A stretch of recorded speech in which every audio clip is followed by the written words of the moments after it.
comenzar con el módulo de farmacovigilancia. Este es el último módulo, el módulo 4. Bien, entonces para hacer una breve introducción, vamos a retomar conceptos que nos van a ir guiando en todo lo que significa este módulo. Entonces, para la introducción tenemos en cuenta, ¿verdad? Ya definimos tres grandes objetivos de la farmacología: de prevenir, diagnosticar y o tratar enfermedades. Entonces, simplemente podemos mencionar que no todo medicamento tiene una eficacia o efecto terapéutico neto. Este pudimos describir, ¿verdad?, que puede presentar reacciones adversas dependiendo, ¿verdad?, de qué tipo de medicamento es. También la disponibilidad y la calidad del medicamento depende bastante de cómo este va a ser almacenado, cómo se va a hacer prescrito, si se administra por la vía indebida o no. Las prácticas de los medicamentos en sí, ya sea en atención ambulatoria o en las internaciones, las prescripciones siempre van a tener errores y esos errores se tienen que ser evitados para evitar producir daños. Entonces, la clave siempre va a ser que si hay un medicamento con un efecto adverso y que este es importante, se tiene que informar al paciente. ¿Para qué? Para evitar que el paciente tenga una reacción adversa. Entonces, si tú le dispensas a un paciente con artrosis de cadera ibuprofeno, tú le mencionarás que es un medicamento PRN que se tiene que administrar en caso de dolor, cuyo efecto terapéutico semivida va a durar de 8 a 12 horas, que este puede ocasionar daños en la mucosa gástrica porque inhibe, ¿no?, enzimas que participan en la degeneración de la mucosa, del tejido del estómago, le puedes mencionar, no puede predisponer a úlceras. Entonces ahí tú le mencionas que tiene que cuidarse de ese efecto secundario, por ejemplo. Entonces, en el mercado tenemos una gama de medicamentos inmensa para cada tipo de enfermedad. ¿Qué pasa? Que ninguno está exento de presentar reacciones adversas, por eso se hacen investigaciones. Se tienen fases para la dispensación de un medicamento, sobre todo un medicamento es comerciable cuando llega a la fase 4. Entonces, los estudios se tienen que realizar mínimamente en 8 a 10 mil pacientes. ¿Qué tipo de pacientes se tiene que priorizar en la fase 1? Solo voluntarios, los cuales estén sanos, no tengan ninguna enfermedad, los cuales, ¿verdad?, no tengan una medicación asignada a una enfermedad crónica, lo cual no va a intervenir de ninguna manera la interacción en el medicamento que se va a probar. En la fase 2 y 3 generalmente son pacientes que no toman otros medicamentos, pacientes que tuvieron algunos antecedentes de enfermedades, pero actualmente no toman otros medicamentos. Entonces, se puede mencionar que en esos pacientes el estudio se hace en 2 a 10 años, en la fase 1 a 5 años, y en la fase 3 de seguridad a la 4, donde se publica el medicamento, 1.5 años. Entonces, en esos años, sobre todo, se va a estudiar si hay reacciones inesperadas o desconocidas en relación al daño. La incidencia, se puede mencionar que se trata de bajar la incidencia de reacciones adversas a través de esos estudios. Y generalmente los estudios son de casos y controles de corte. Por ejemplo, por eso dijimos que la fase 2, 3 y 4 dura de un periodo de 2 a 10 años generalmente. Ya, para que el fármaco sea comercializado tiene que estar en fase 4. Entonces, un fármaco que se puede comercializar a la población general va a tener que, sobre todo, una descripción posológica en la información de venta, ¿verdad? Siempre se tiene una descripción posológica para el paciente, donde va a especificar sobre todo qué efectos adversos tiene y qué interacciones negativas tiene, con qué medicamentos no se puede prescribir. Entonces, acá siempre hay un margen de variabilidad entre lo frecuente y lo inesperado. Entonces, las reacciones adversas que aparecen siempre se especifica que es por un uso prolongado del medicamento en varios casos, no solamente porque el paciente tenga una administración diaria o en otros casos es por una administración en un paciente alérgico, pero generalmente el uso prolongado es lo que predispone a la reacción adversa. Entonces, aquí tenemos las poco frecuentes, las que se originan por interacciones con otros fármacos y las inesperadas, donde generalmente solo ese fármaco en un grupo determinado de riesgo va a producir un efecto adverso, ya sea idiosincrático o un efecto relacionado al mecanismo de acción del medicamento. Entonces, tenemos acá una lista de qué medicamentos han sido prohibidos desde que salieron a la venta bajo estudios y ensayos clínicos con el tiempo. Se determinó que deberían ser sacados del mercado y que ya no se permitiría su comercialización. ¿Por qué? Porque causan reacciones adversas muy severas. Por ejemplo, acá tenemos a un paciente con malformaciones congénitas, fruto de una acción teratogénica de un medicamento que se comercializaba para las mujeres embarazadas para inhibir las náuseas y el vómito como un antiespasmódico, un medicamento que se comercializaba bastante en los años 70, 80, como la talidomida. ¿Qué efecto adverso producía la focomelia? Acá tenemos, ¿no?, alteraciones. Tenemos la braquidactilia, la sindactilia. Tenemos que en las extremidades periféricas es donde generalmente producía las malformaciones congénitas, aloprosencefalia, etcétera. Entonces, de estos pacientes, a nivel mundial se presentaron más de 14,000 casos, una mortalidad del 15%, y se, se estableció que las mujeres embarazadas que tomaban el medicamento, ya sea en primer o segundo trimestre, tenían esa teratogenicidad y por eso se sacó del mercado. Es el caso más alarmante y el que estableció los preceptos de farmacovigilancia, uno de los primeros medicamentos más nocivos. La clozapina como antipsicótico, ¿verdad? Podemos mencionar que este puede producir agranulocitosis. La incidencia es uno de cada 200 pacientes. La terodilina, incontinencia urinaria y generalmente también taquicardia. Uno de cada 1,000 pacientes. Aquí el margen se va reduciendo, ¿no?, a medida que vemos otros medicamentos. Acá un caso habitual en Estados Unidos con la fenformina, este hipoglicemiante producía acidosis láctica, 3 veces en el margen superior en relación a la metformina. ¿Por qué? Porque la metformina es un isómero análogo, es un levodistrógeno, es una fórmula que va cambiando la fórmula química, un destrógeno. Entonces, este producía esta reacción adversa en uno de 1,500 pacientes. Tenemos la temafloxacina, este antibiótico producía generalmente hemólisis en uno de cada 5,000 pacientes. Y la cemeldine, un antidepresivo que generalmente causaba una de las reacciones adversas más graves, el síndrome de Guillain-Barré, esta polineuropatía, uno de cada 6,000 pacientes. Esto hablamos de riesgo alto. Inmediatamente prohibida su fabricación y comercialización.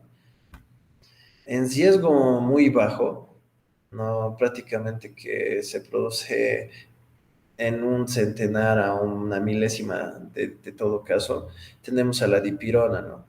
Esta produce agranulocitosis, por eso, según las guías clínicas, acá en mi país igualmente se prohibió el uso en pacientes con internación con enfermedades infecciosas, infectocontagiosas.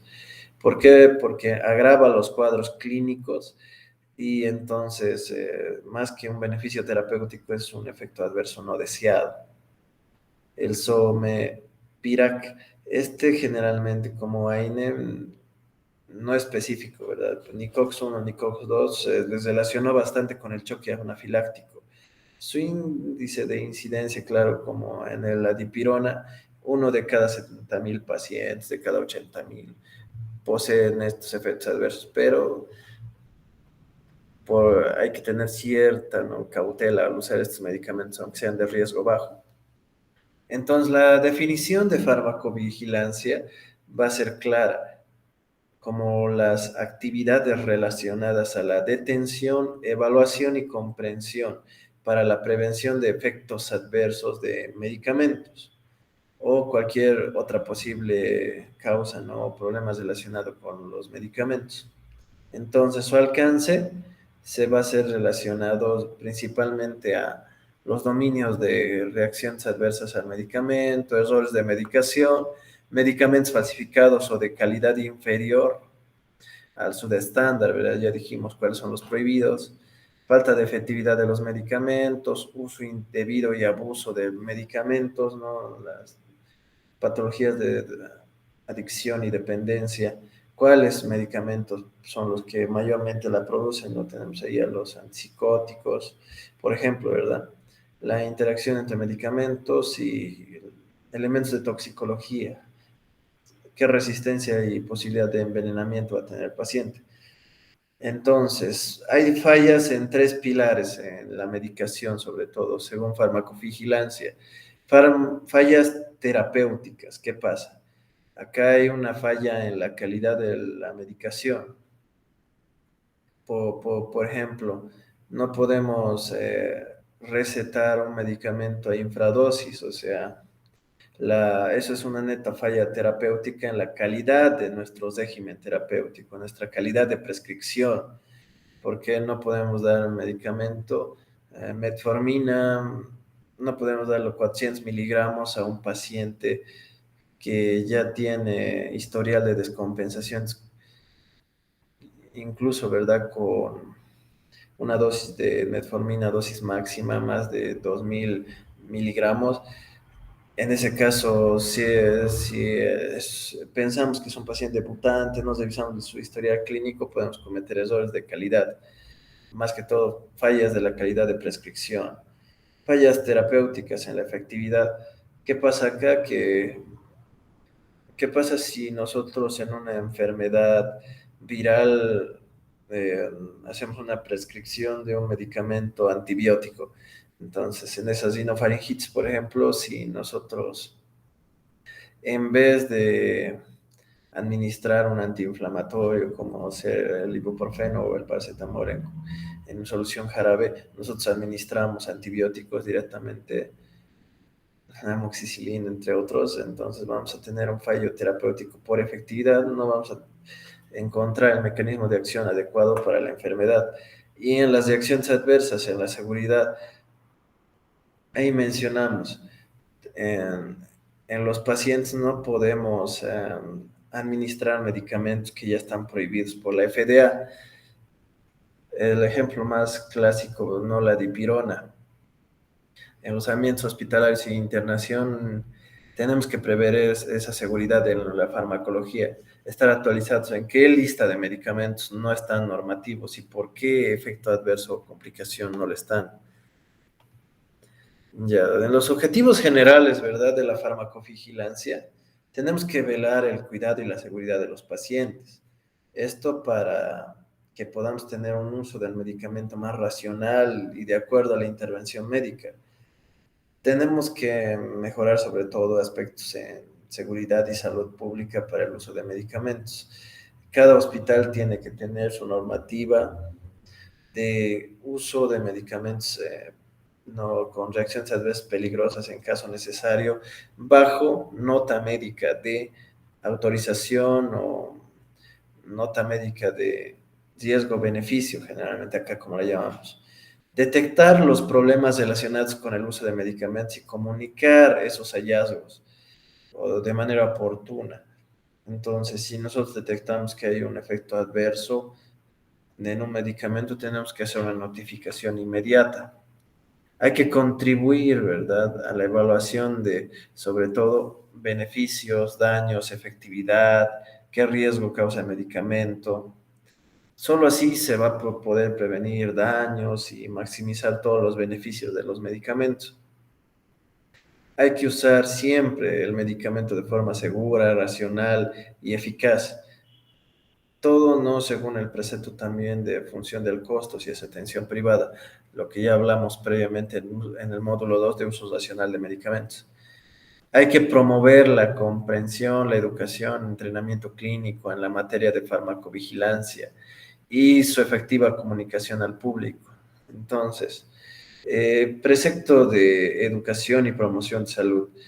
Como dijimos al principio, que tú hagas una promoción de salud al paciente, de prevenirle de qué efectos adversos va a tener el medicamento para que el paciente no evite por ese efecto adverso el abandono del medicamento o un fracaso terapéutico por abandono, ¿verdad? Entonces, se tiene que priorizar estos objetivos generales en la farmacovigilancia. Y los objetivos finales, como dijimos, ¿no? Los más importantes de la farmacovigilancia siempre van a ser el uso racional y seguro de los medicamentos, la evaluación y comunicación de los riesgos y beneficios de los medicamentos comercializados. Acá, sobre todo, tenemos que tener en cuenta que solo podemos prescribir medicamentos aprobados por la lista de la FDA. Todo en caso de una auditoría siempre va a ser juzgado bajo este aspecto. Tiene una disponibilidad y viabilidad de aplicación según la FDA. Sí, entonces es un medicamento que podemos dispender. La educación y la información de los pacientes. Entonces, los tres pilares, siempre tenemos que prever estos tres pilares como los más importantes de farmacovigilancia.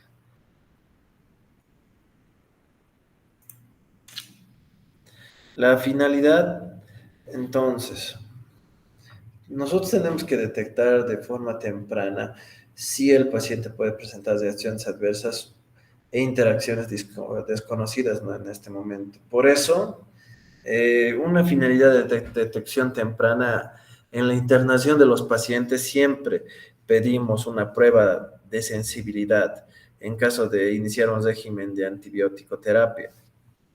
Entonces, si yo en un paciente adulto no tengo datos de antecedentes médicos patológicos como una reacción adversa o alérgica a medicamentos, inicio lo que es la previa prueba de sensibilidad. Entonces se procede a preparar la solución, ¿verdad? Por ejemplo, ceftriaxona de 1 gramo la preparo, ¿no?, en alrededor de, para esta prueba siempre mencionan al 5 a 10% del frasco del polvo, ¿verdad?, de la solución, en 10 ml de solución salina, al 9%, ¿no?, a 0,9%, ¿verdad?, la fisiológica. Entonces se le inocula y se forma una pápula región subdérmico, puede ser en la muñeca o en la región deltoidea de cualquier brazo. Entonces, lo que se hace es marcar alrededor de esa pápula, de esa inoculación, con un marcador el área, y se tiende a esperar junto con el paciente de 5 a 10 minutos, preveyendo que en la zona no haya una reacción edematosa, inflamatoria, eritematosa, con ras cutáneo, o la aparición súbita de sabones, edema de glotis, etcétera, ¿no?, en caso de una reacción grave. Entonces, esto para ver qué alergia tiene a qué antibiótico. Eso lo hacemos para detectar de vía rápida en las internaciones las alergias, por ejemplo. Siempre ante todo tipo de antibiótico, más que todo si es del grupo de los beta-lactámicos. La detección de aumento de la frecuencia de reacciones adversas conocidas. Tenemos que ver si hay un aumento de la frecuencia en un grupo poblacional asignado. Identificación de factores de riesgo y de los posibles mecanismos subyacentes de las reacciones adversas. Tenemos como otra finalidad la estimación de los aspectos cuantitativos desde la relación beneficio-riesgo y la discusión de la información necesaria para mejorar la regulación y la prescripción de medicamentos. Entonces, farmacovigilancia. Netamente, nosotros tenemos en simple finalidad prevenir reacciones adversas, identificar factores de riesgo para prevenir esas reacciones adversas y estimar, ¿no?, lo que es el riesgo-beneficio en un régimen terapéutico. Entonces, eso es lo que necesitamos ver como finalidad. ¿Cuáles son los métodos de la farmacovigilancia? Existen métodos tanto pasivos como activos. Entonces, nosotros como métodos pasivos vamos a tener la resección y gestión de los deportes espontáneos, o sea, de los casos presentados de forma espontánea en el servicio.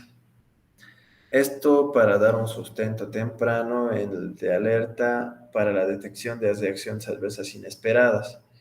En la farmacovigilancia activa se tiene una búsqueda intencionada de los casos, con metodología y diseño científico. Esto va a contribuir a caracterizar medicamentos en materia del potencial del daño a quien lo consume. Entonces, en la búsqueda activa, ahí netamente, ¿verdad? Se hace con el comité de epidemiología de cada hospital, entonces ahí se hace un análisis de cuáles son los medicamentos más usados o cuáles son las reacciones adversas de los medicamentos en relación tanto no a pacientes ambulatorios como internados. Se hace un estudio de casos y controles o cohorte.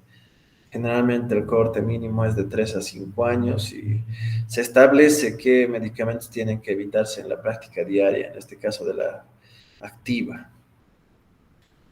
Entonces, en la pasiva, ¿verdad? La notificación de reportes espontáneos que emitimos se tiene que hacer sí o sí cuando se presenta una reacción adversa. Cuando tenemos esa reacción adversa, se tiene que establecer un boletín que más después lo vamos a revisar en las diapositivas posteriores. Entonces, este es el método más factible, primario, ¿no?, al que tenemos disposición, porque no todos podemos formar parte del comité de epidemiología, no todos tenemos ese tiempo también en consulta o en nuestras actividades laborales diarias. Entonces, en la activa siempre se puede tener un sistema de monitorización, ¿verdad? La monitorización se tiene que establecer generalmente para la detección temprana, evitar que en este grupo de población haya reacciones adversas a un medicamento, identificar qué medicamento no se debe usar, y para esto generalmente los casos y controles, estudios de investigación tienen que detectar estos efectos adversos emitiendo informes, ¿no?, semestrales, anuales, de todos los casos que hubo de reacciones adversas y de ahí reducir, ¿no?, hacer una charla, una junta, una reunión en la cual tenga que designar, para esta enfermedad usamos estos medicamentos y se tiene que prevenir el uso de este por las reacciones adversas en este grupo de pacientes. Entonces, ¿cuáles son los perfiles? En este esquema denotamos que en la pasiva lo que las retrasa siempre va a ser la infranotificación. Esto siempre porque a veces subestimamos la magnitud de los problemas. Ya hicimos una estabilización del paciente y no vemos necesario hacer el deporte, pero sí o sí es obligatorio. En la farmacovigilancia activa tenemos que tomar en cuenta tres aspectos, ¿verdad? El perfil farmacoterapéutico, las alertas y intervenciones. Para el perfil farmacoterapéutico siempre vamos a tener en cuenta lo que es la lista de prestaciones de cada servicio, ¿no? Más que todo en el seguro público tenemos nuestra lista de prestaciones y ahí tenemos que hacer previa revisión de si nuestro régimen o esquema terapéutico está avalado por los códigos de dispensación de esa lista de prestaciones. En las alertas o señales tenemos que estudiar el historial del paciente siempre y cuando no tenga un antecedente alérgico a un medicamento. Y en las intervenciones, ¿verdad? Como dijimos, por año sí o sí se tienen que hacer semestral o anual informes de reacciones adversas a medicamentos por el Comité de Epidemiología. Entonces, ¿qué importancia va a tener esto? La importancia es que tenemos que tener una notificación de esas sospechas, de esas reacciones adversas. Tenemos que en algunos países esto es obligatorio para las compañías farmacéuticas. Sí o sí tienen que notificarse estas reacciones adversas a las autoridades sanitarias. Siempre podemos mencionar que en la farmacología activa se tienen que reunir un conjunto de datos de investigación. Esto siempre en un estudio de población, en una población, ¿verdad? Que se va a definir como objeto de estudio, entonces se tiene que tener constancia de que la vigilancia va a ser de casos y controles. Más que todo, en qué población se consume o se utiliza como prescripción estos medicamentos. Se tiene que evaluar la seguridad siempre y esto se establece para prevenir muertes o daños graves asociados a los medicamentos. Sin duda va a ser indispensable promover este tipo de estudios programados para mejorar la seguridad del paciente y hay que implementarlos en forma conjunta con el sistema de notificación espontánea. O sea, nosotros como mínimo tenemos que cumplir el perfil de una farmacovigilancia pasiva. Todo caso, todo efecto adverso que tengamos en un paciente tiene que ser notificado en la boleta de información, en la boleta de notificación. Y si somos parte del comité, vamos a hacer estudios de investigación de casos y controles generalmente. Las reacciones adversas. Existen reacciones adversas de diferente tipo.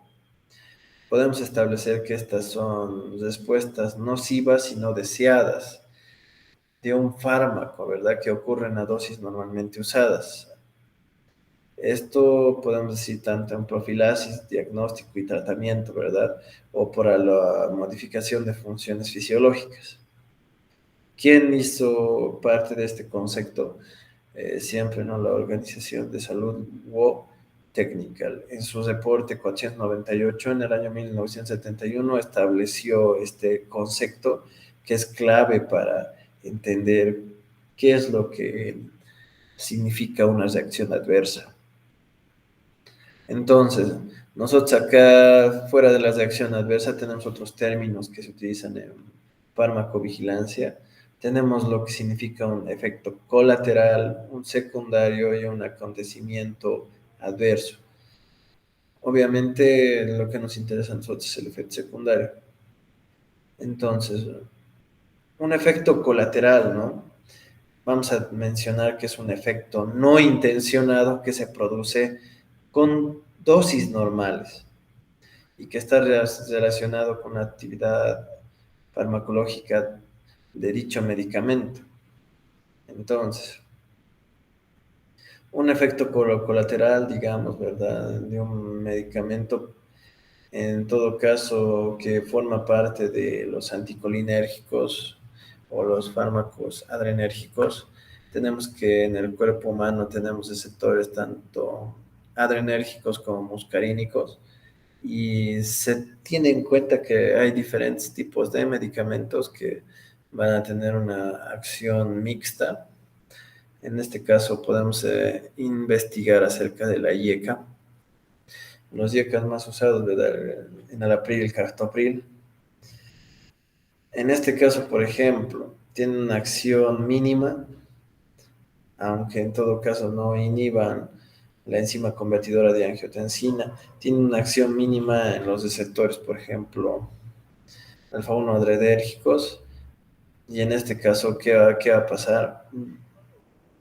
Va a haber menos excreción de líquidos por inhibición relativa, no baja, pero por ese caso puede haber un poco de siderosis, o sea, boca seca, por ejemplo. Una interacción a una dosis normal incluso también puede producir cierta retención urinaria en pacientes mayores de edad, adultos mayores de 65 años, por una interacción no especificada mínima igualmente en los sectores beta-adrenérgicos 1 o 2, más que todo los que se encuentran en el músculo detrusor a nivel de la vejiga van a ser, ¿no?, los M2, M3 muscarínicos. Por ejemplo, son efectos colaterales no deseados. En el efecto adverso, netamente, como sabemos, el enalapril y el captopril van a inhibir la enzima convertidora de angiotensina, entonces estos van a evitar, ¿verdad?, que el sistema regina angiotensina-aldosterona tenga su acción por su cadena enzimática.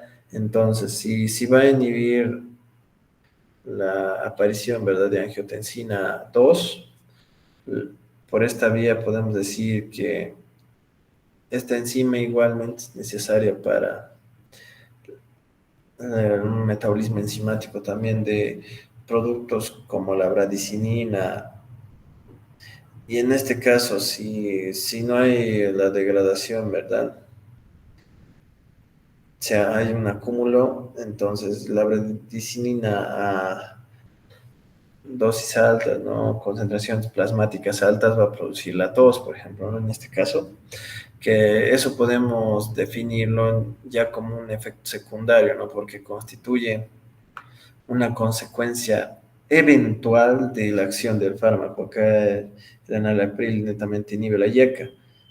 Esto va a evitar la vía de las prostaglandinas y leucotrienos y la conversión, ¿verdad?, del ácido araquidónico y su degradación, ¿verdad? Y va a haber un aumento de la bradicinina y esto va a producir tos. Entonces,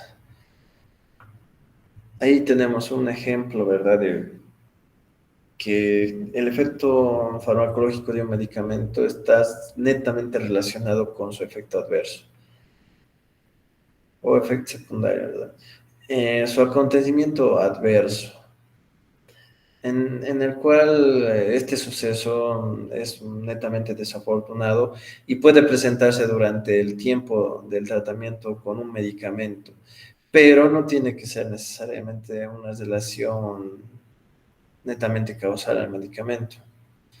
Puede ser una reacción adversa que se produjo de forma dañina a la salud, que no solo produce un efecto secundario relativo, sino un daño potencial. En este caso, por ejemplo, hablamos, ¿verdad?, de la talidomida, que provocaba focomelia. En otros casos, estamos hablando, por ejemplo, del meloxicam, el heterocoxib, ¿verdad?, inhibidores de la ciclooxigenasa, la COX-2. Y estos, generalmente por este mecanismo de acción, se relacionan con la miocarditis o daño miocárdico, es un ejemplo, ¿verdad? Que su margen, ¿verdad?, de incidencia es uno de cada 500, 600 pacientes, pero no es netamente relacionado. O sea, hay probabilidades y generalmente en los pacientes con un síndrome coronario, aterosclerosis, el riesgo se aumenta, pero la relación causal depende de un factor de riesgo establecido, que puede ser directo con dicho tratamiento o no. La clasificación de las reacciones adversas, hay que tener en cuenta las tres clasificaciones que van a ser por gravedad, de acuerdo a la dosis y de acuerdo a la frecuencia. Entonces, si hablamos de la gravedad, entonces nosotros vamos a definir, ¿no?, que por gravedad pueden ser leves, pueden ser moderadas o graves. Un ejemplo de las leves: todo lo que se denomina tolerable, todo lo que se denomina transitorio, el cual no amenaza la vida del paciente y en los cuales no analizamos el riesgo-beneficio. Claro, el beneficio es mayor.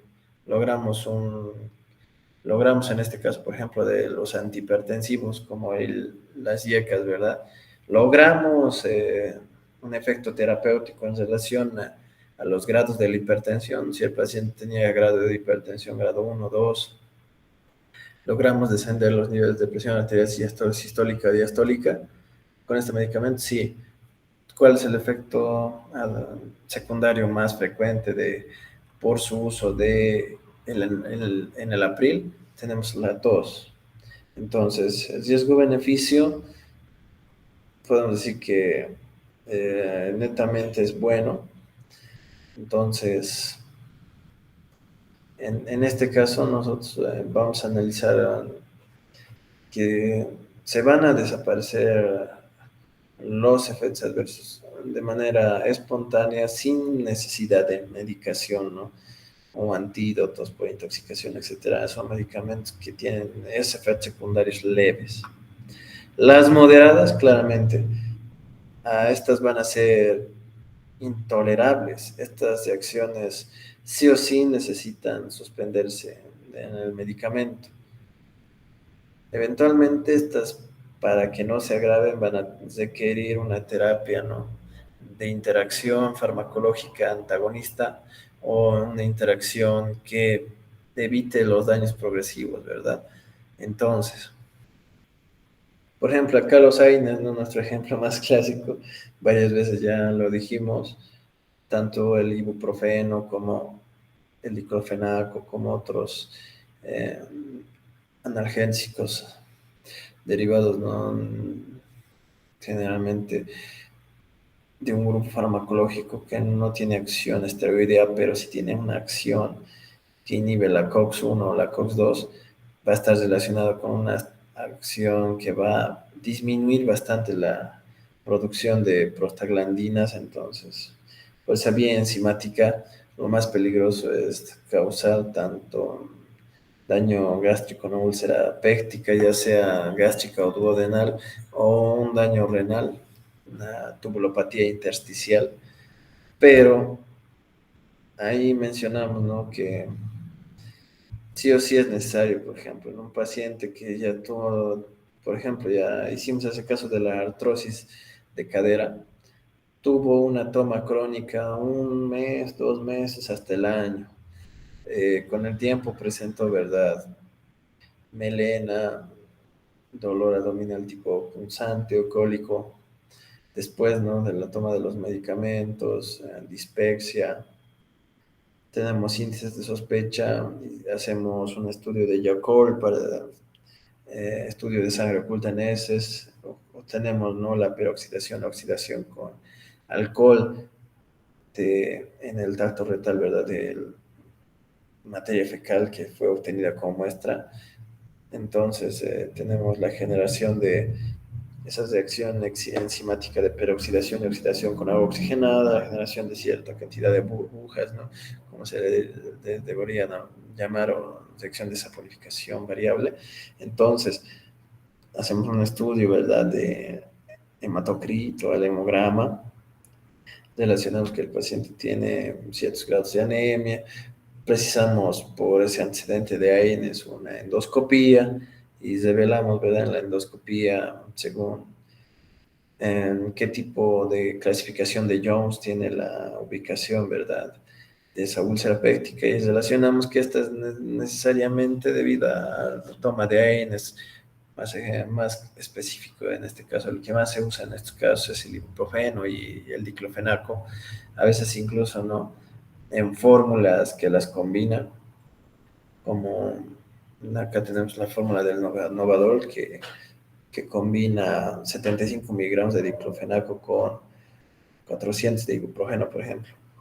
Entonces, estas, con el tiempo que van a requerir, se van a suspender, y para hacer una monitorización y reducir los daños que produjeron los efectos adversos y secundarios, entonces en este caso va a tener que tomar el paciente una terapia de inhibidor de bombas de protones, un régimen terapéutico generalmente con omeprazol de 20 miligramos en 2 tomas, ¿no?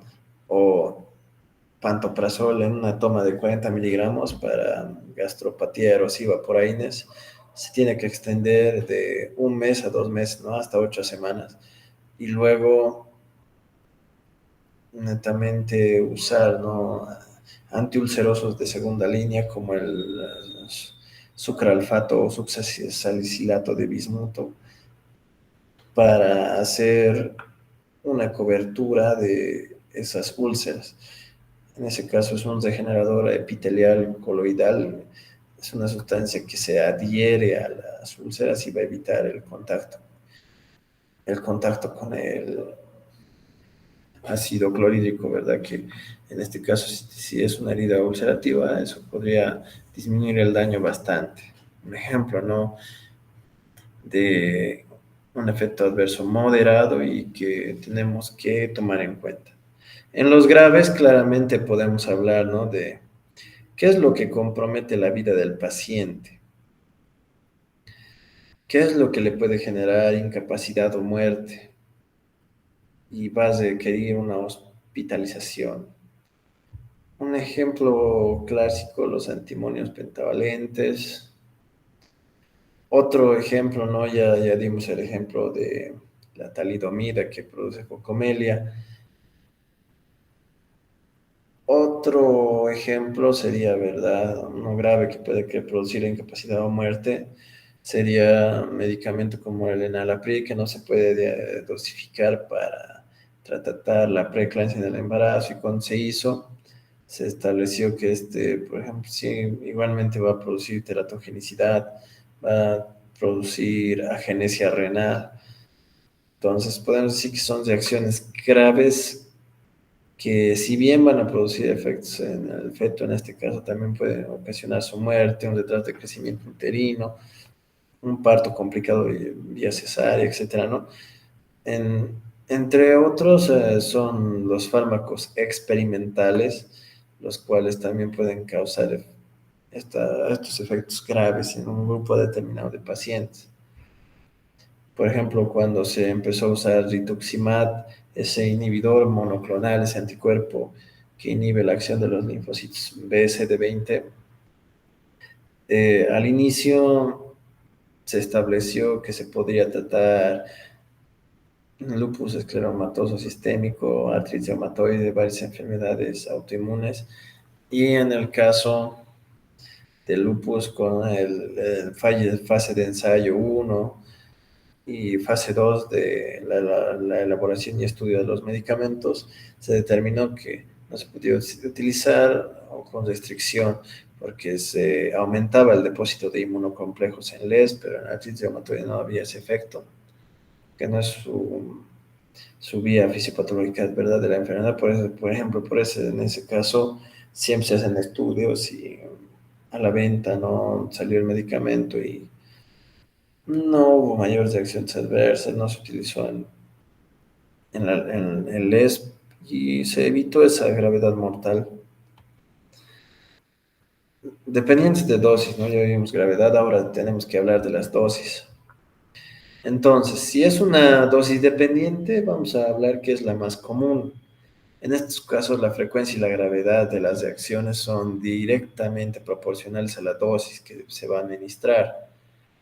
Por eso hablamos, siempre tenemos que tener en cuenta cuál es la dosis máxima que se puede administrar. El caso más clásico, ¿verdad? Siempre el paracetamol. Nosotros por día no podemos dispender más de 4 gramos normalmente, porque a partir de esa dosis va a haber una hepatotoxicidad mayor.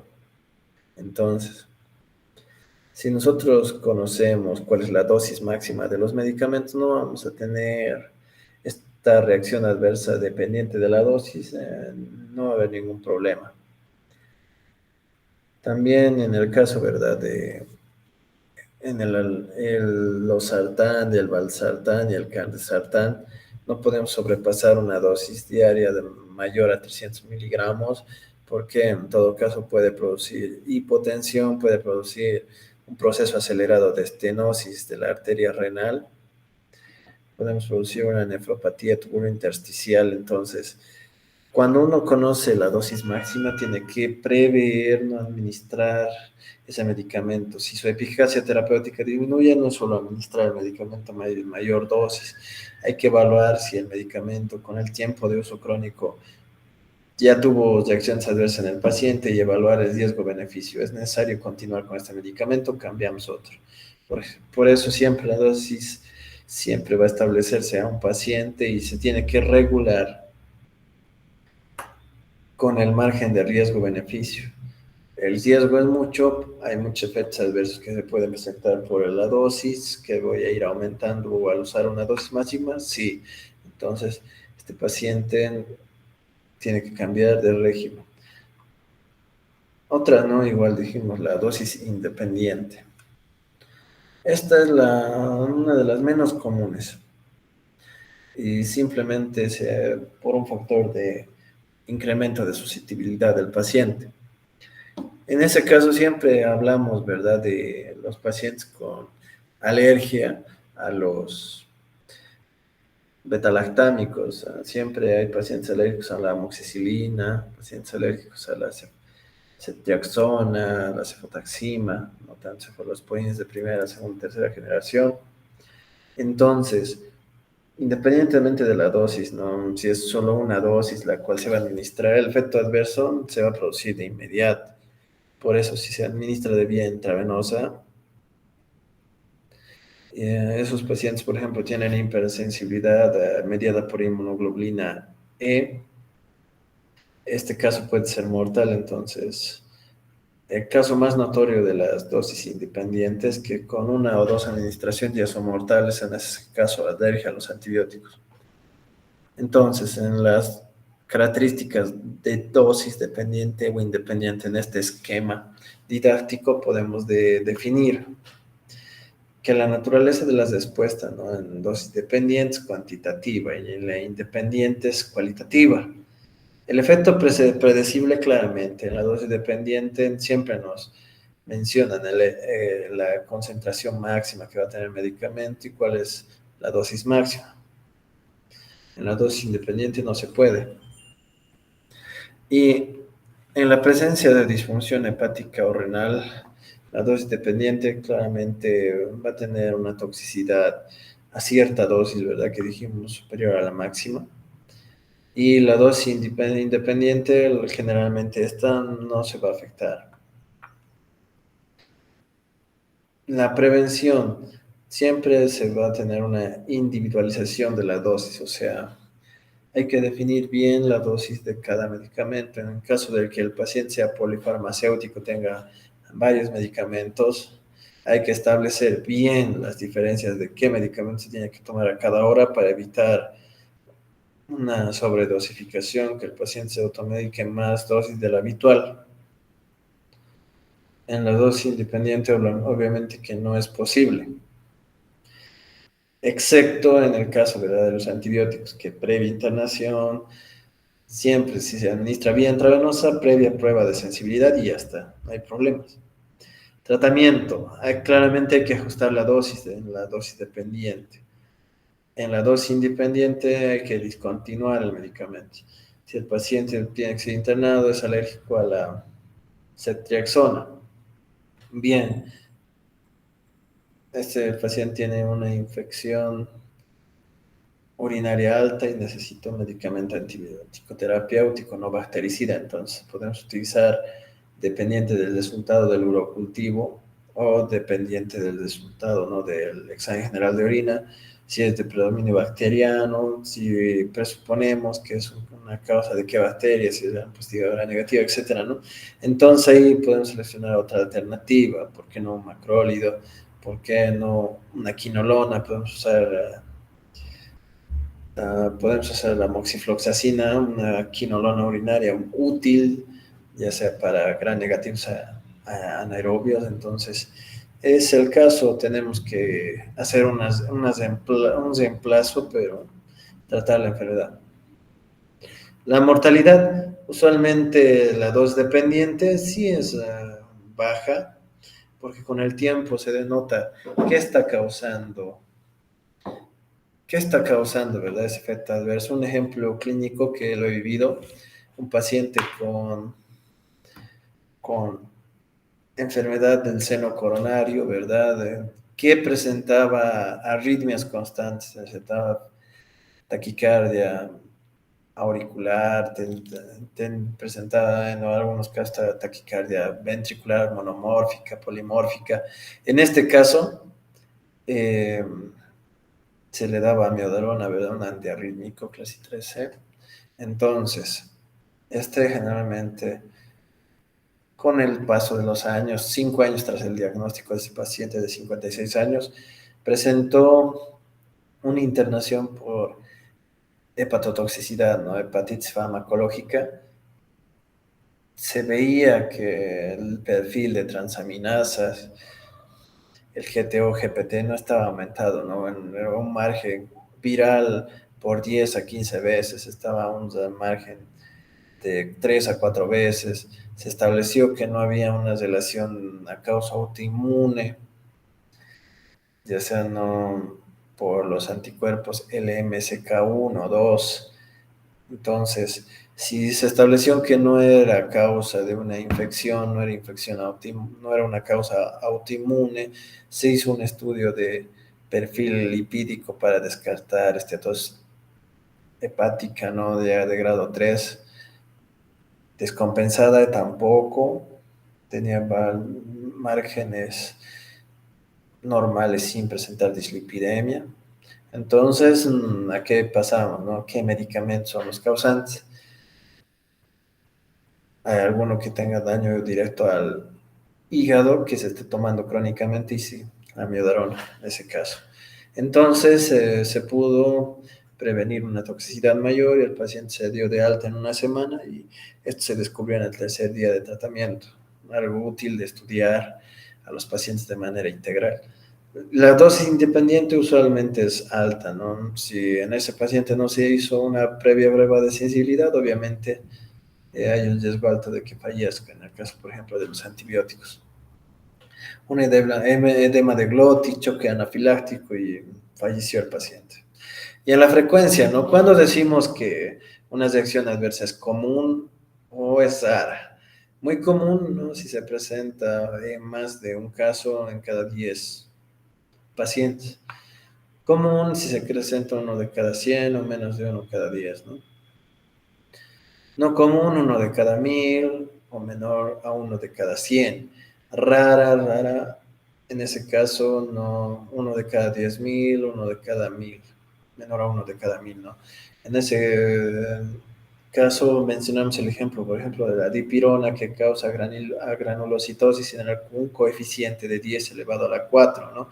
Uno de cada coeficiente, ¿no? Que equivale a más de 10.000, entonces son raros y muy raros los casos que pueden producirse, pero ya hay evidencia clínica de que se producen, por ejemplo. Acá hay que entender y hay que interpretar cuáles son los que producen ese efecto muy común. Entonces, si nosotros sabemos que lo muy común es que el ibuprofeno puede aumentar el riesgo de que un paciente pueda tener gastropatía erosiva tipo B por AINES, entonces si el paciente tiene un diagnóstico con, por ejemplo, una gastritis, ¿no? Eh, crónica infecciosa por el Helicobacter pylori tipo A, entonces nosotros tenemos que establecer, este paciente tiene otro diagnóstico de artrosis de cadera. No, nosotros nos fijamos solo en la artrosis de cadera y no tenemos en cuenta si tiene otra comorbilidad y qué tratamiento está tomando para esa enfermedad crónica. Entonces, pasa que por no indagar los antecedentes patológicos, por no tener ese seguimiento de qué tratamiento toman, pues le ocasionamos un efecto secundario y adverso negativo. Por eso siempre hay que ver el efecto secundario más representativo de cada fármaco. Y si su frecuencia es muy común, pues evitarlo o usar una alternativa. Entonces, las reacciones adversas, ¿no? Dijimos que son tanto de tipo A como B las más comunes. Y las tipo C y D son casos raros. Entonces, si en este esquema hacemos alusión a cuáles son las que determinan ser de tipo A, tenemos las causas farmacéuticas. Esto depende tanto de la calidad del medicamento como la velocidad de liberación. Las causas farmacocinéticas, las cuales van a estar atribuidas a la absorción, distribución y eliminación del medicamento. En un paciente con insuficiencia renal, recordemos que tanto la eliminación va a ser menor, entonces la semivida del medicamento es mayor y se puede presuponer que es un tipo A asegurado. Las causas farmacodinámicas siempre dijimos, ¿no? El mecanismo de receptores, qué mecanismo homeostático está alterado, qué tipo de enfermedad. En las tipo B o bizarras, ¿no? ¿Cómo se llaman? Estas siempre van a tener una causa farmacocinética, farmacodinámica, más que todo de mediación inmunológica. Entonces acá se presentan, ya dijimos, las más comunes son las reacciones de hipersensibilidad inmediata o anafiláctica, ¿verdad? Mediada por inmunoglobulina E, que es la tipo 1, es la más común, queda resaltada. Tipo 2 citotóxicas, 3 por inmunocomplejos o 4 por hipersensibilidad diferida. La tipo C es crónica, como se le llama, ¿no? C de crónica. Entonces, en esto el uso crónico, el uso en una enfermedad crónica puede producir el efecto adverso. Y el tipo D generalmente se puede producir por un efecto directo a su mecanismo de acción que puede ocasionar ya sea teratogénesis o carcinogénesis. Entonces, un tipo asociado a medicación indebida en el embarazo se puede considerar como teratogénesis. Entonces, si hacemos en ese caso, ¿no?, una pregunta clásica, el tipo D es el que se puede presentar en el embarazo. Ya, entonces, por el momento vamos a tener una ligera pausa ya, chicos, de un total de 5 minutos. Entonces, en ese periodo, ¿no? Si alguien tiene alguna pregunta, cualquier cosa, igual me la hace saber. Voy a estar atento. Si ahora hay alguna pregunta, igualmente. Te-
Bien, vamos a continuar. Entonces, vamos a hablar, ¿verdad? Tanto de las reacciones de tipo A como las de tipo B. Entonces, eh, antes no de estar continuando, eh, podemos hacer algunas preguntas básicas. ¿En qué se diferencia la farmacovigilancia activa y pasiva, Jessica Pérez?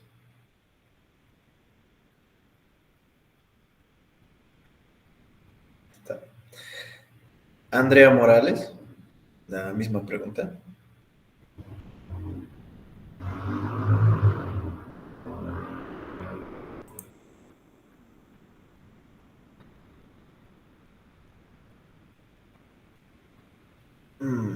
Carlos Buitrago.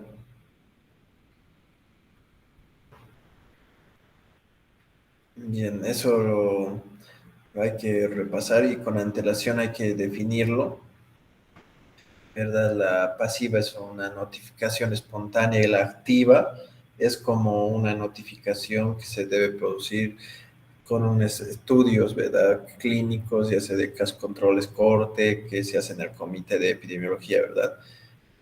Bien, más tarde vamos a continuar con algunas preguntas más. Entonces, las reacciones adversas de tipo A se suponen que la mayoría ya están descritas, son las que tienen una alta morbilidad y una baja mortalidad, y son debidas a un defecto, ¿no? Un efecto exagerado pero esperado. La acción del medicamento que se administra es en dosis apropiada generalmente. O sea, esta es la que generalmente es una de dosis independiente, ¿verdad? En algunos casos.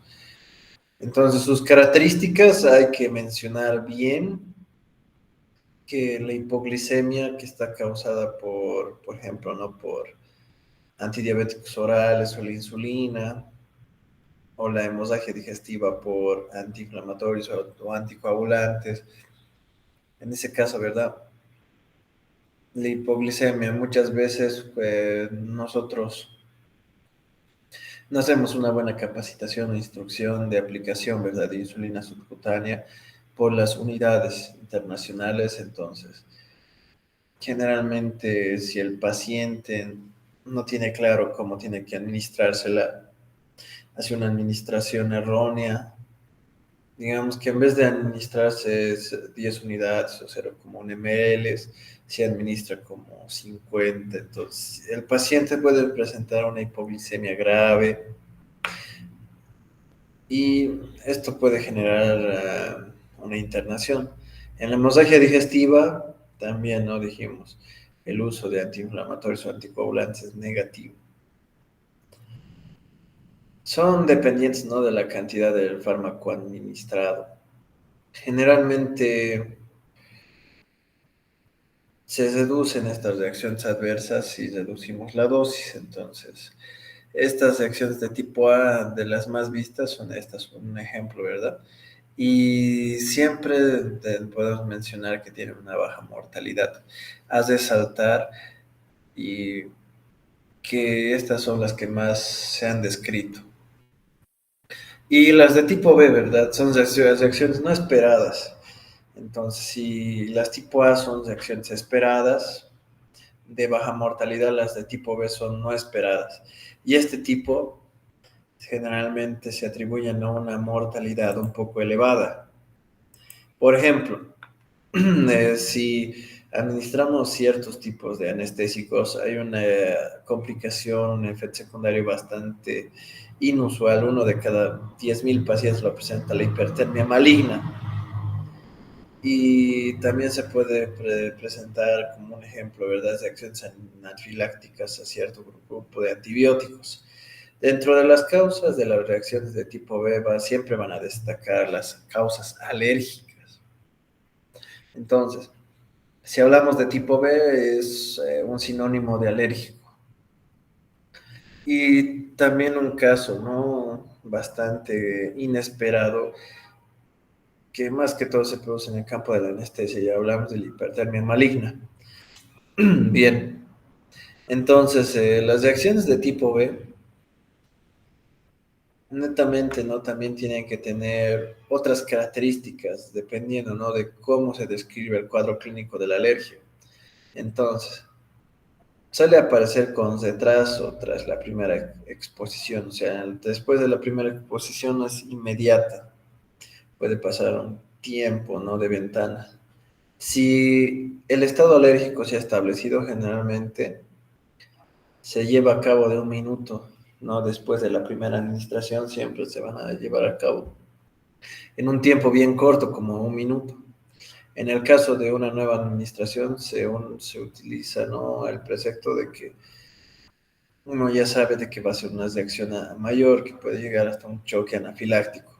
Las reacciones, por lo general, completamente diferente de las sanciones farmacológicas o toxicológicas, ¿verdad? Del fármaco.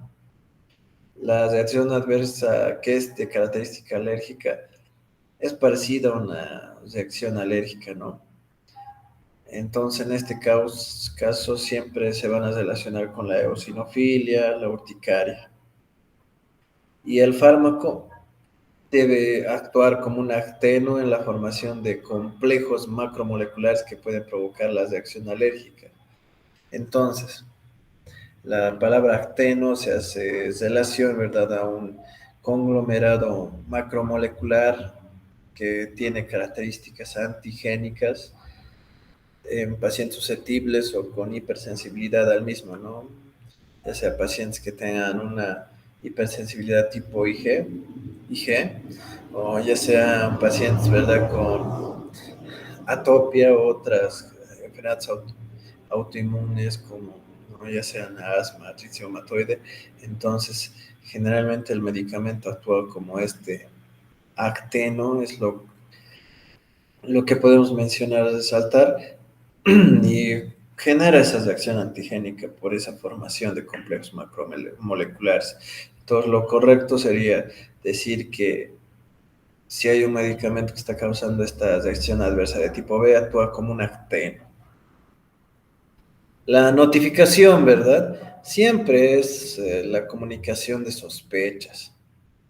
Entonces, si nosotros tenemos que establecer un informe escrito de una reacción adversa, tenemos que valorar qué información tenemos, si netamente esa reacción adversa se debe a una relación causal con el medicamento, ya sea, ¿verdad?, de las tres causas de una reacción adversa que ya dijimos, ¿no? Si es de gravedad, qué gravedad tiene, si es de dosis o de frecuencia, o sea, establecemos esos tres parámetros y con eso hacemos la notificación, o sea, decimos, ¿no?, reacción alérgica a la ceftriaxona, reacción moderada grave, ¿no?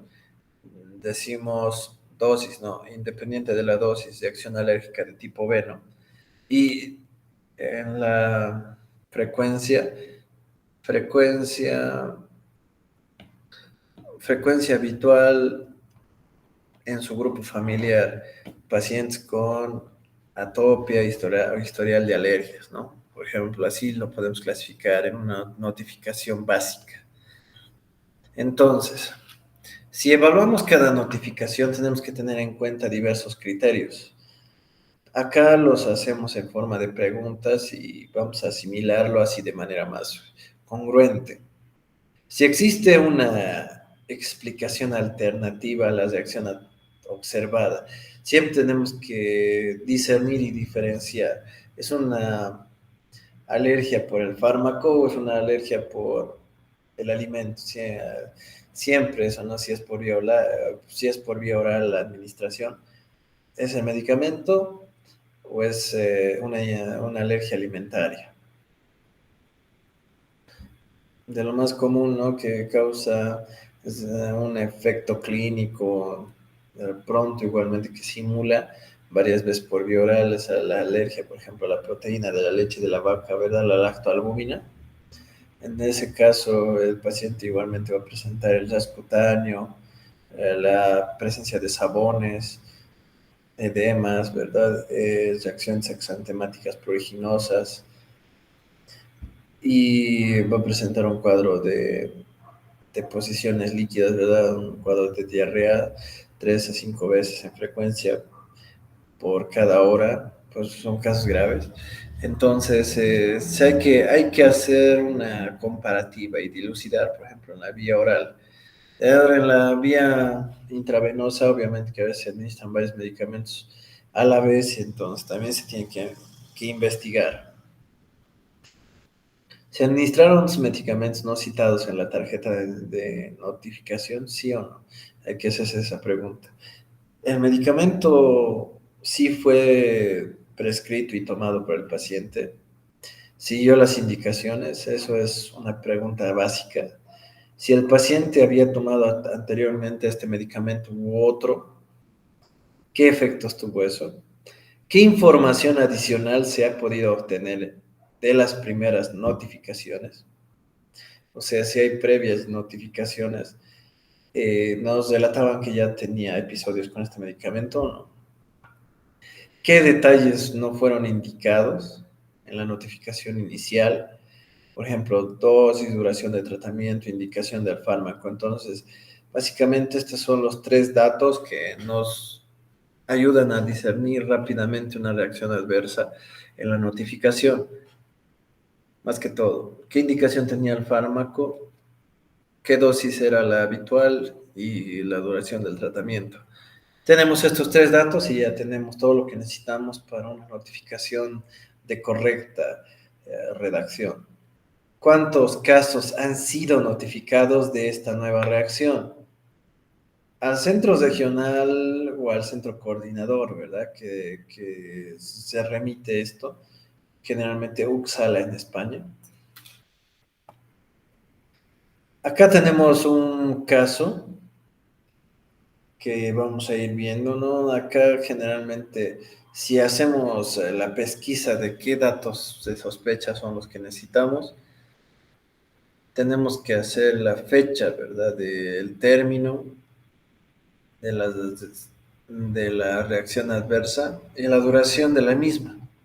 Entonces, acá, por ejemplo, vamos a estar con una paciente con amigdalitis, al que se le administró, ¿verdad? Una medicación genérica con presentación, dosis y posología, con una duración del tratamiento adecuado, ¿verdad? 4 horas después presenta una reacción adversa. Cuando se suspende el tratamiento, los síntomas tienden a desaparecer. Entonces, acá tenemos una característica, ¿verdad? De cómo fue la acción. Fue producida por el medicamento y después de su retiro, los síntomas desaparecieron. Entonces, si se puede pensar en este caso, hay que notificarlo de acuerdo a estos parámetros. Es recuperado sin secuelas, recuperado con secuela, no recuperado. La muerte por la reacción adversa, muerte por el fármaco puede haber contribuido, ¿no? Entonces, si la muerte se atribuye netamente por el fármaco o en contribución. Muerte no relacionada al medicamento, no se sabe. Siempre hay que marcar qué tipo de consecuencia tuvo este evento. Entonces, datos del medicamento sospechoso. Lo que vamos a ver en cada informe de la ficha amarilla van a ser estos. Si tiene nombre genérico comercial, de qué laboratorio es, cuál es la fecha de caducidad, cuál es la dosis diaria. Habrá un intervalo de dosificación, fecha de administración y motivo de la prescripción, lo cual vamos a ver acá, ¿verdad? Entonces, en ese caso, a ese paciente se le prescribió, ¿verdad?, amoxicilina para su faringoamigdalitis. Acá está su denominación, su nombre comercial, ¿verdad? Y su laboratorio productor, por ejemplo, en este caso, laboratorio Solacil. Número de lote, tenemos su fecha de caducidad, dosis acá, ¿no?, que indicábamos 500 miligramos cada 8 horas por 7 días, vía de administración oral, fechas de administración, ¿no? Siempre tenemos que tener llenado el intervalo. cuando iniciábamos y cuando terminábamos, ¿no? En este caso se suspendió en el mismo día. Motivo, ¿no? Diagnóstico clínico de la prescripción. Acá tenemos bien en claro que era amigdalitis. Entonces, ¿es retirado el medicamento sospechoso? Podemos poner sí o no. ¿Desapareció la reacción adversa al medicamento? Sí o no se sabe. ¿Y se disminuyó la dosis? Sí o no. Entonces, las tres preguntas, en caso, ¿no?, de que la reacción sea leve, en todo caso moderada. En este caso podemos mencionar que era una reacción moderada, era una reacción dosis independiente, era una reacción alérgica de tipo B. Entonces ahí ya tenemos la clasificación completa de esta reacción adversa. ¿Se cambió la farmacoterapia acá? En este caso mencionan que no. Reapareció la reacción al administrar el medicamento, no se sabe. El paciente tal vez no volvió, ¿verdad?, a la consulta. Entonces, ahí tenemos un ejemplo. También tenemos que tener en cuenta la terapia concomitante.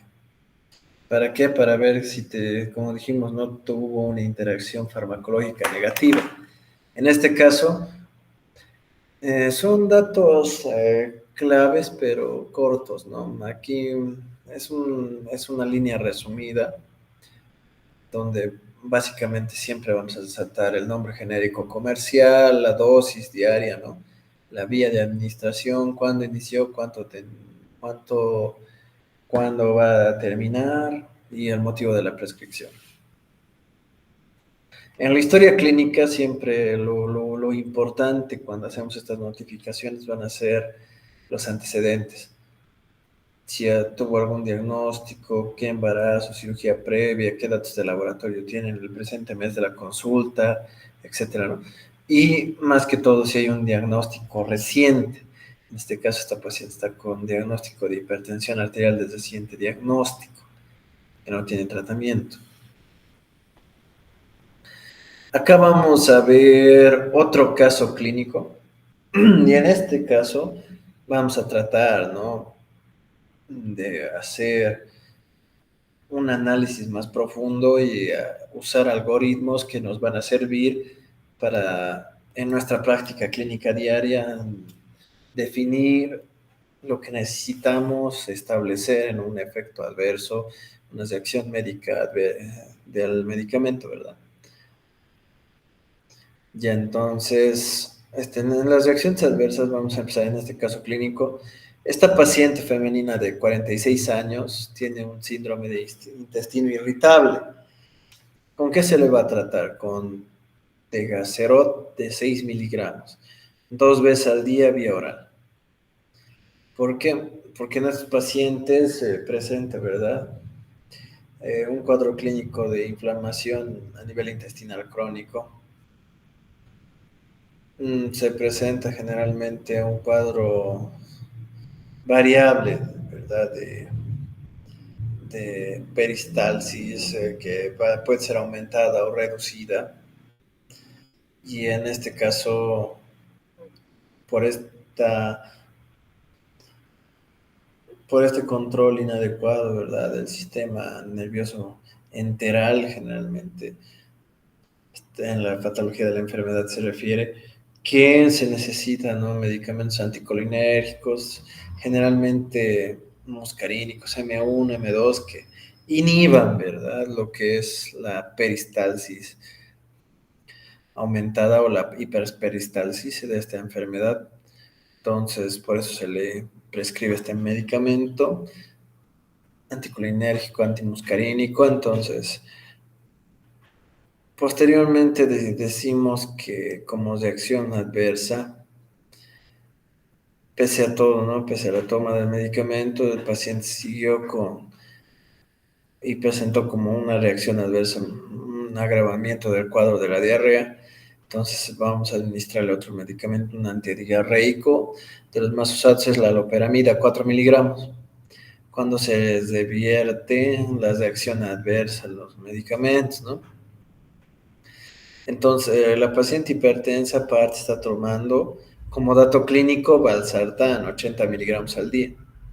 o sea, 40 cada 12 horas, ¿no?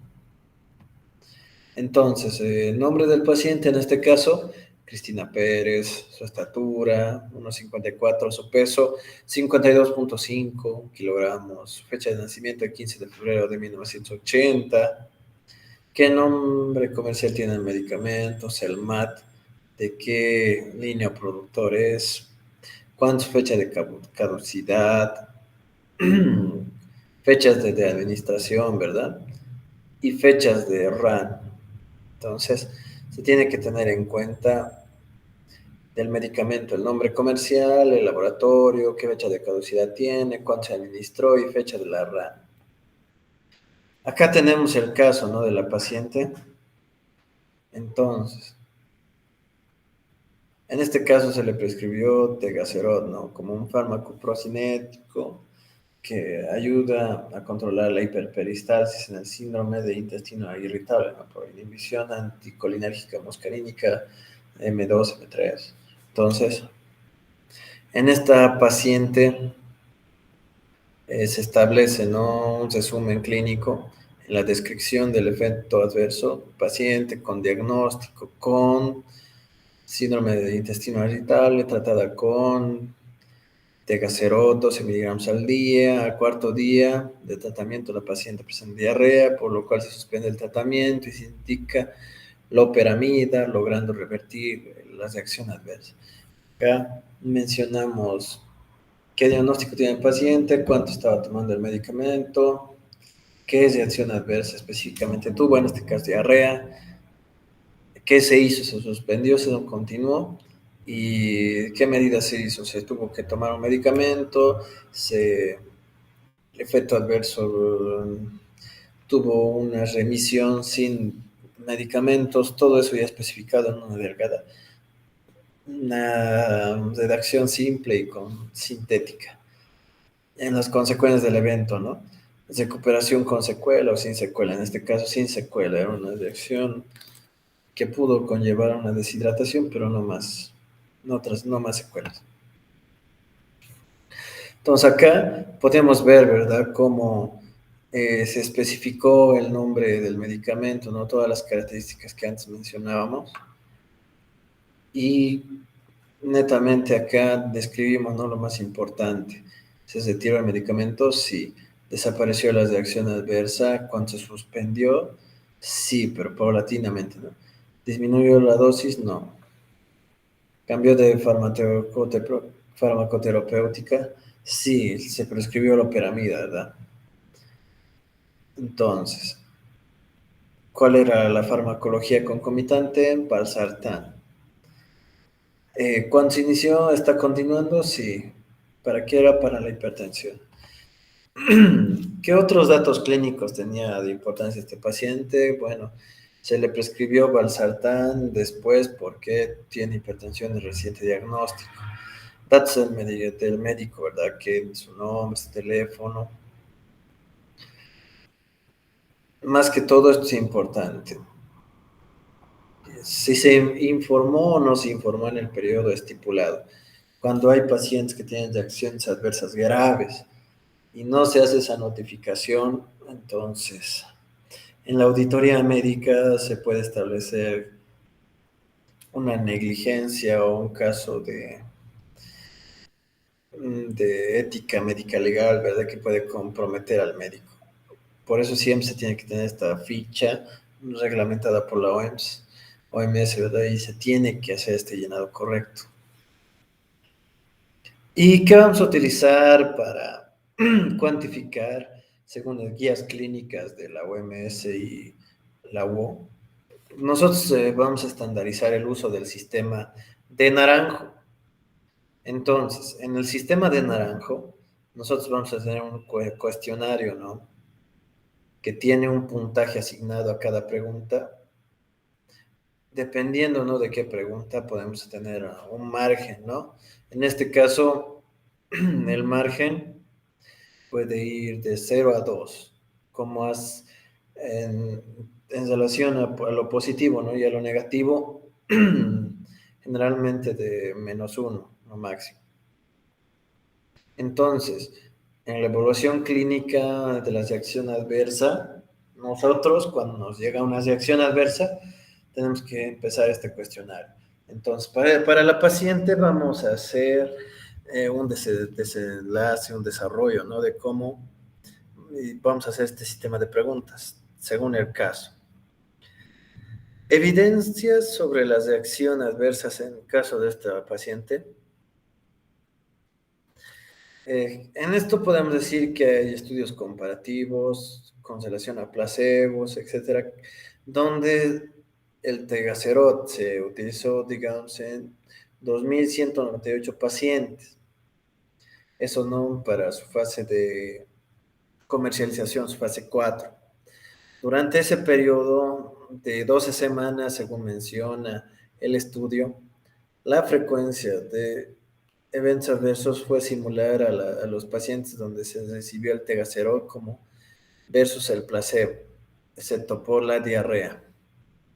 Entonces, el 11.7 de los pacientes tuvo una reacción adversa de diarrea durante el tratamiento de tegacerol, mientras que la cifra correspondiente con el placebo fue de 5.4. Entonces, ¿qué se puede dilucidar con esto?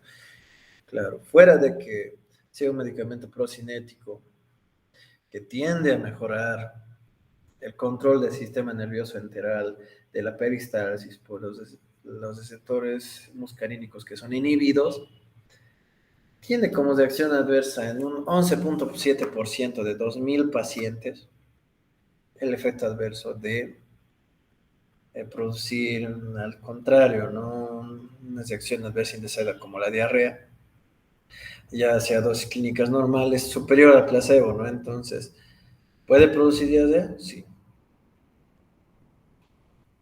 Y eso está evidenciado, ¿no? En su prospecto clínico, cuando se compra el medicamento en su boletín informático, ¿no? De su prospecto va a mencionar obviamente esto.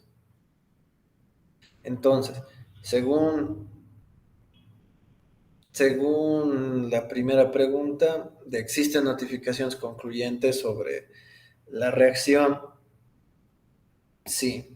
Entonces, de sí es más uno, no, cero, no se sabe, cero. Entonces, sí, asignamos un punto. Después de que el fármaco sospechoso fue administrado, eh, o sea, existió la reacción adversa después de que el fármaco fue administrado. Sí, agregamos otros 2 puntos. La tercera pregunta, ¿no? ¿Mejoró la reacción adversa cuando el medicamento fue descontinuado o se usó un antagonista específico? Sí, un punto, ¿no? En este caso se descontinuó y se usó un medicamento antidiarreico para evitar esa reacción adversa. 2 puntos más, un punto más. Reapareció la reacción adversa cuando el fármaco fue administrado. En este caso, en el historial clínico no sabemos si hubo una reexposición, entonces cero, ¿no? 1 más 1 es sí, no es cero y no se sabe cero, ¿verdad? Acá, hay causas alternativas diferente al medicamento que podrían por sí mismas haber causado la reacción. Claramente, en esta enfermedad del intestino irritable, tenemos en cuenta que es una de las causas a nivel mundial de diarrea crónica, usualmente acompañadas, ¿verdad?, de dolor, distensión abdominal. Entonces, la propia enfermedad pudo ser causante, contribuyente la reacción adversa, claro que sí. Y también el fármaco concomitante, el valsartán, inhibidor del receptor, ¿no?, de angiotensina 2. Entonces, en este caso, con efectos adversos también puede producir diarrea, náuseas o vómito. Entonces, la asociación en este caso es tanto de la enfermedad como el tratamiento concomitante para la hipertensión. Entonces, si es ese caso, como vamos a ver, ¿no? En la pregunta 5, si en ese caso es sí, -1 punto. no, más 2 puntos y no se sabe cero. Entonces procedemos a hacer una rendición negativa, ¿no? Menos 1 punto a los que ya estábamos sumando, porque ya analizamos las variables. Ya apareció la reacción cuando se administró un placebo. No se menciona si se administró un placebo o no. ¿Fue el fármaco detectado en la sangre u otros fluidos o concentraciones subidas como tóxicas? No se menciona si se usó un hemograma u otro tipo de estudio, ¿no? Entonces, 0, 0. ¿Fue la reacción más severa cuando se incrementó la dosis o es menos severa cuando se disminuye? En este caso, no se menciona en este cuadro clínico, más se esterilizó y es 0. Si no se menciona, no se sabe, es 0. ¿Tuvo la paciente una reacción similar al mismo fármaco o a fármacos similares en exposiciones previas? Se menciona que para el síndrome de intestino irritable estaba con este tratamiento recientemente. Entonces, no hay exposición previa y no se considera aumentar puntaje, 0. ¿Estuvo el evento adverso confirmado por alguna evidencia objetiva? Claramente la evidencia objetiva es el cuadro clínico que empezó después de la administración del Tegaserot, fuera de que luego se administrara Valsartán. El Tegaserot tuvo influencia directa, también influencia no de la enfermedad y parte del tratamiento concomitante para la hipertensión con el Valsartán, pero fue como una causa del génesis, ¿verdad? Una causa iniciada. Entonces acá tenemos en cuenta, ¿no? Que en este sistema de puntuación hay rangos que nosotros tenemos que tener en cuenta. En el caso de, definimos que esto es una reacción adversa según nuestra puntuación de naranjo. Si es 9 puntos o más, ya está definida, no hay sospechas, no hay dudas, no hay tópicos que puedan hacer variar esa constante, ¿no? O sea, es un diagnóstico clínico que sí o sí tiene que ser notificado. ¿Desde cuándo tiene que ser notificado? Desde que es posible. Dudosa no se notifica. Probable de 5 a 8 puntos. Posible de 1 a 4 y dudosa menor a 2. Entonces, este paciente, por la suma total de puntos, tuvo 4. ¿Qué es lo que influyó a que no sea un caso probable en este paciente, pero pese a todo se ha notificado que tiene una enfermedad típica del cuadro clínico de un cuadro diarreico crónico, ¿no? Una gastroenteritis crónica? Tiene el uso de otro medicamento como el valsartán, cuya interacción también aumenta el riesgo de presentar náuseas, vómito y diarrea, lo cual restó, ¿verdad? En la pregunta 5, 1 punto, ya se tenían 5 y menos este punto, fueron 4, los cuales hicieron, ¿no?, esta cuantificación en esta escala. Entonces, es posible el efecto, pero no está probable ni definitivo en el diagnóstico. Entonces, pese a todo, si desde un rango posible se especifica. Entonces, ¿por qué se utiliza este puntaje? Porque este puntaje tiene que ir junto a la notificación. Si tú estableces el puntaje sin seguir adecuadamente este cuestionario, pueden haber problemas de auditoría. Hay muchos casos que se van a ir complicando. Ya dijimos, ¿no?, el caso de esa paciente con úlcera péptica, ya sea gástrica o duodenal. Si era un caso definido por toma crónica de AINES, y la paciente era una paciente geriátrica de unos 80 años y tuvo un fallecimiento por un shock hipovolémico, por una hemorragia digestiva alta, masiva, pues, ¿qué va a pasar? Tú no indagaste en esos datos clínicos, pensaste que era una anemia moderada ferropénica, pero no identificaste la causa. Luego en la autopsia se identificó una causa y esta reacción grave tenía que ser definida, no fue notificada, no fue evaluada por el sistema de Naranjo. Entonces no tienes pruebas clínicas para hacer la defensa. Por eso siempre que tu paciente tenga una toma crónica del medicamento, lo primero que tienes que hacer es cualquier efecto adverso, cualquier molestia, tienes que establecer el sistema de naranjo y en el control estadificar su riesgo y en el próximo control también el riesgo. Y si tienes una reacción adversa que fue consultada, tener todo el formulario de notificación que ya mostramos y esta puntuación son lo que valida una defensa legal en todos casos donde nosotros prescribimos un medicamento y lo tenemos que modificar por una reacción adversa. Entonces, queda claro que en cada caso clínico hay que analizarlo así, de manera dilucidada, punto por punto, con detenimiento para evitar errores. Entonces, prácticamente con eso podemos concluir, ¿no? De manera práctica lo que significa farmacovigilancia en el aspecto de cómo tenemos que notificar un caso, qué guía clínica o sistema de puntuación usamos, ¿no? El sistema de naranjo y cuánto es importante que uno defina la distinción en una reacción alérgica de tipo A o B, ¿no? Más que todo el tipo B es el que nos preocupa y es de mayor mortalidad. Entonces, si alguien tiene alguna pregunta, no, pues yo voy a estar contento de escucharlos. En todo caso, no, este fue el último módulo y ya fueron de manera previa, ¿no? Revisadas las tareas de los anteriores módulos, ya están todas calificadas. En la plataforma se menciona, ¿no? Un instructivo de un trabajo final que debe ser cumplido y con eso ya podemos decir, ¿no? Que el programa fue completado.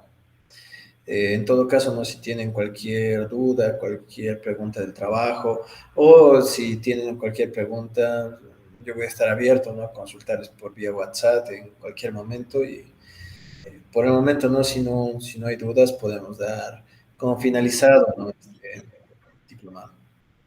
Profesor, antes que termine, una Sí. consulta referente a las asignaciones individuales, las que son de tipo formativa. ¿Podría haber la posibilidad de que las pueda habilitar todavía o ya no se puede, ya están cerradas para poder terminarla? En la segunda formativa no pude subir el archivo, no me lo permite el sistema y como una pregunta obligatoria, la que es de que hace la receta y eso, como es obligatoria, entonces no me deja subir la tarea, no sé por qué, será porque se terminó el tiempo, puede ser. Sí, probablemente estaba habilitada hasta el día lunes, hasta las horas 11, pero en todo caso lo voy a volver a habilitar. Eh, en todo caso, ¿tienes mi número para que te pueda enviar el link para que lo habilite por última vez ese trabajo? El número, déjeme, no lo había escrito, déjeme Dale, escribirlo. se lo voy a pasar y le voy a pasar por escrito, ¿no? Ajá, Lo que es el link. ok. Ya, perfecto. Ahí está, entonces me pregunta por el link y yo le voy a enviar el link y con eso ya lo va a poder entregar. Ah, ok, perfecto. Muchas gracias, profe. Perfecto. ¿Alguien más tiene alguna duda?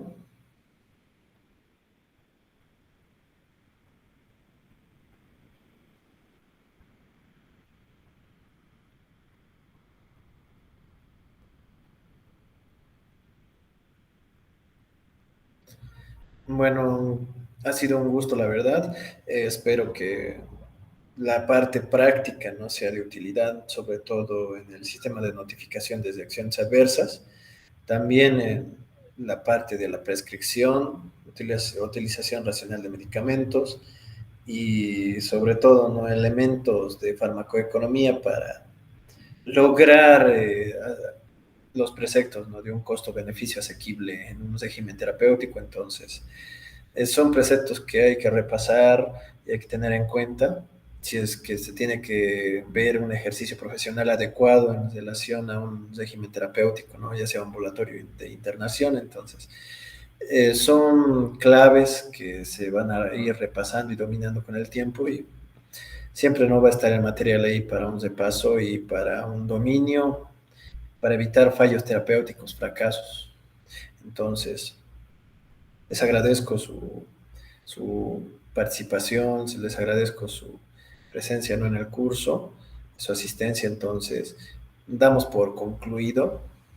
Si en todo caso, ¿no?, ya algunos tuvieron esa impronta de la presentación en el módulo 2, vamos a tener una habilitación final y eso se va a solucionar. Entonces, cualquier cuestión también podemos resolverla por medio interno. Se comunican conmigo, me mencionan un problema, una duda y yo se las respondo, ¿no? Ya sea en ese mismo periodo, si estoy muy ocupado, a lo mucho tardaré algunos minutos y siempre voy a tener, ¿no?, esa amabilidad para atender las dudas como debe ser. Entonces, gracias a todos. Fue muy interactivo, más que todo en los conceptos útiles, ¿verdad? En módulo 2 y 4. Entonces, hasta otra oportunidad. Nos vemos.